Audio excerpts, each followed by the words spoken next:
Les personnes les plus dangereuses ne sont pas celles qui crient. Ferme les yeux une seconde. Imagine une pièce remplie de 10 personnes. L'une d'entre elles parle sans arrêt. Elle rit fort, donne son avis sur tout et cherche constamment à attirer l'attention. Une autre ne dit presque rien. Elle écoute. Elle observe. Elle sourit de temps en temps. À ton avis, laquelle des deux te paraît la plus inquiétante? La plupart des gens choisiraient la personne silencieuse. Pourtant, le silence n'est pas une preuve de danger. C'est simplement une preuve que tu ne sais pas ce qui se passe dans sa tête. Notre cerveau déteste l'inconnu. Lorsqu'il manque des informations, il les invente. C'est pour cette raison que certaines personnes pensent être détestées, alors que personne ne les juge réellement. C'est aussi pour cette raison que le regard d'un inconnu peut sembler hostile, alors qu'il était simplement perdu dans ses pensées. Nous remplissons les vides avec nos peurs. Mais il existe un autre phénomène encore plus étrange. Les personnes qui manipulent le mieux les autres ne sont presque jamais celles qui semblent méchantes. Elles donnent confiance. Elles savent exactement quoi dire. Elles comprennent tes émotions. Et elles utilisent cette compréhension à leur avantage. Le danger ne porte presque jamais un masque effrayant.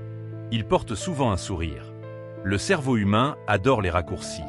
Il juge un visage en moins d'une seconde. Il décide si quelqu'un paraît gentil, dangereux, intelligent ou digne de confiance avant même que cette personne ait prononcé une phrase. Et ce premier jugement est incroyablement difficile à changer, même lorsque les preuves montrent le contraire. C'est ce qu'on appelle un biais cognitif. Notre cerveau préfère avoir rapidement une réponse imparfaite plutôt que de prendre le temps d'en chercher une meilleure. C'est pratique.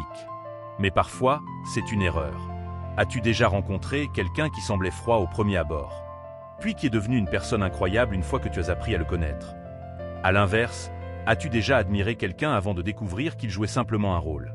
Nous sommes tous tombés dans ce piège, parce que nous ne voyons jamais les autres tels qu'ils sont réellement, nous les voyons à travers notre propre expérience. Quelqu'un qui a été trahi plusieurs fois aura plus de mal à faire confiance. Quelqu'un qui a toujours été soutenu verra plus facilement le bien chez les autres. Deux personnes peuvent vivre exactement la même situation et en tirer deux conclusions totalement opposées. Alors, qui a raison?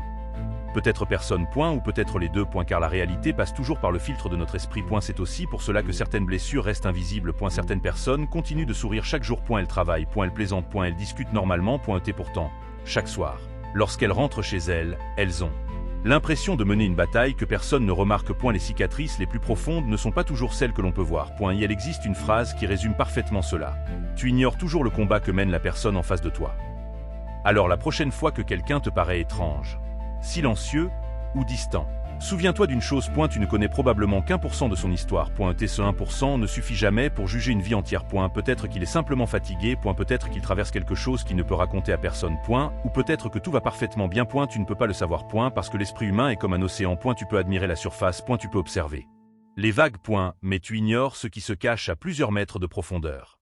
Finalement, la question n'est peut-être pas de savoir qui est le plus dangereux. Et la vraie question est: combien de fois avons-nous laissé nos suppositions décider à notre place?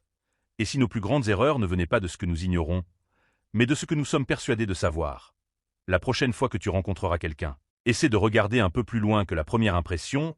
Tu pourrais découvrir une histoire que personne d'autre n'a pris le temps d'écouter. Et parfois, une seule conversation suffit à changer complètement l'image que l'on avait d'une personne.